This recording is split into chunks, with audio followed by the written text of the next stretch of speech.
shepherding them through spring practice?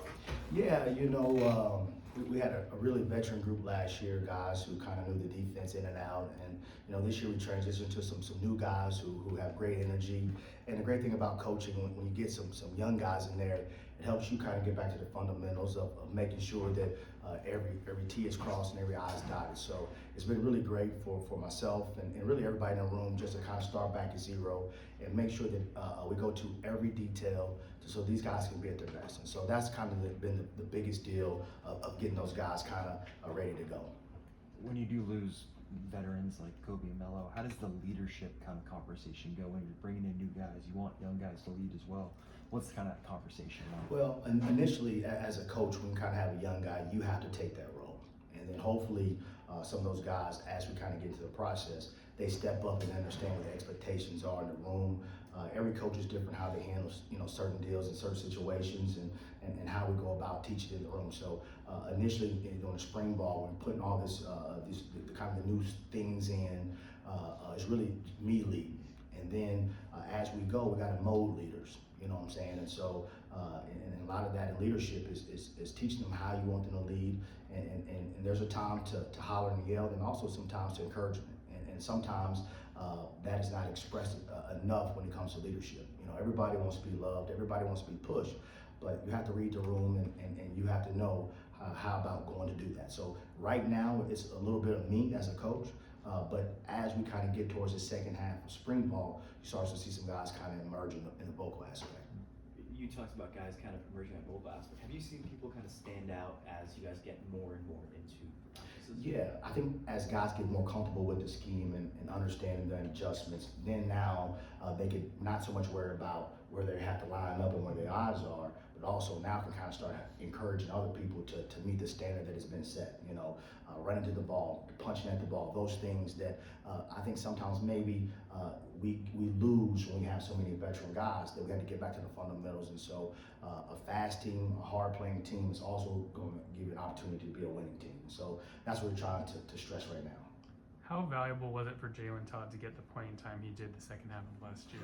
You know what? He's a quiet guy by nature, and even when I recruited him in high school, but he has the intangibles of what it takes. And so last year, been able to kind of baby step himself in there and not expected to go out and start right away and to learn from some veteran guys. I think he's really stepped into this role really, really well. I think he's a guy that, when I look back at spring, is probably one of the guys that's really a highlight of that secondary room. I'm very, very excited about him, his future, and he just needs to keep growing and keep learning the game. He's still young, but he has, the sky's the limit for him as well as many others, but I'm really, really excited about where he's at right now. What's that like working with a guy that you recruited at a different school and circling back and having him, like, when you saw him in high school, like, how much has he evolved to since then? Well, in the recruiting process, it really makes you feel good, because you evaluated him in a way that was a take for you then. You go to another institution, he's in the room, and those same notes that you wrote down a couple years ago are still true. You know what I mean? Great person, does things the right way. The administration at the school said nothing but great things about him. He always was very respectful when he responded. He was on time. Those same things, you see him in the meetings every day. He's not on a lot of lists. He's on time. He's prepared, right? We got to get him a little more vocal, but he has the tangibles that it takes to be a really, really good football player in this league and in the country. And so when you look back at your notes from over the years, it makes you feel good as a recruit, like we had it right. And so thank God I didn't get him, and now I can coach him now. Are there things that you do to try to get someone to be more vocal? Yeah, so one thing that I learned, one of the biggest things that I've kind of saw over the years, and it really happened during COVID, because everything was on Zoom, nobody had to speak and nobody had to talk, and the same thing when it comes to just the business world, right? My wife is in communications here at KU as a professor, and what you saw was you see a generation who had to stop speaking, looking people in the eyes. And so what I did was I came up with some things that it's about 14 things I had these guys read. And it's just make them get in front of the room. And these are things that if you guys were my son, these are the 14 things that I would want you to be. And return everything you borrow, be on time, don't make excuses. And they just go up there. And one thing I'm trying to put into their brain, that when they leave this university, what makes them a successful citizen. But then also, too, give them confidence to get up and speak in front of their peers. And there's some words in there a little tough, right? And how you had to fight through it, and we all laugh at one another when we mess up.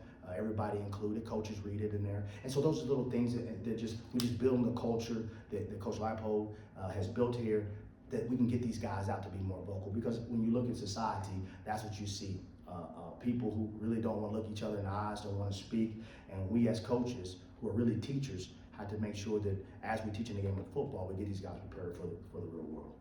Brandon, with new guys like DJ and Jalil, what do you see from them? You know what, DJ is a guy that is really, you can tell he's played a lot of football. He has good football IQ, and he's played a lot of snaps, and you'll see that when he plays. He takes coaching well, and a lot of times when you kind of a guy who comes in from the portal, it takes you a while to kind of learn the room, see where I can kind of fit in, where I can kind of go and be a little bit more vocal leader. But as they kind of get around our family, they start to see that they're a great fit for us. You see that coming from Jalil. He's a great athlete. He's still younger than most people think, although he was a portal guy.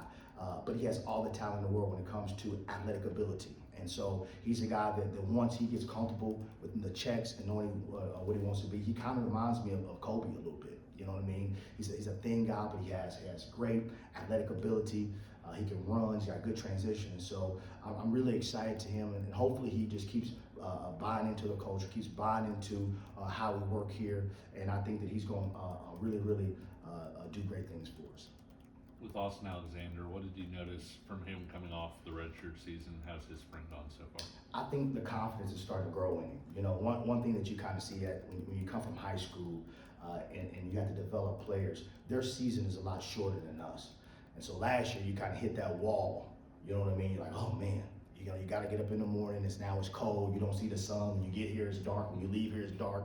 And for a young guy, sometimes that the length of the season kind of takes a toll. And so now he kind of understands what it takes to go through a spring ball, what it takes to go through summer, what it takes to go through a season, and you start to kind of see him develop as well. We got to keep just working on fundamentals. I think when you have a young group, it's like, you know, I tell guys basketball, man. In the fourth quarter, these games are gonna come up. It's gonna come from free throws at the end of the game. And that's the thing that you were taught as a little boy, right, at the little rec center. And the same thing with football. When it comes down to it, it still goes back down to fundamentals. Where are my eyes at? Where are my adjustments? And that's what we got to keep just teaching these guys communication. Be confident. If you're gonna mess up 100 miles an hour, because you never know what your 100 miles an hour might mess around and create a takeaway. So those are things that we just kind of keep hammering on these guys. Anything else for Coach Shelby? Thanks, Coach. Yes, so appreciate you guys, man. Thank you.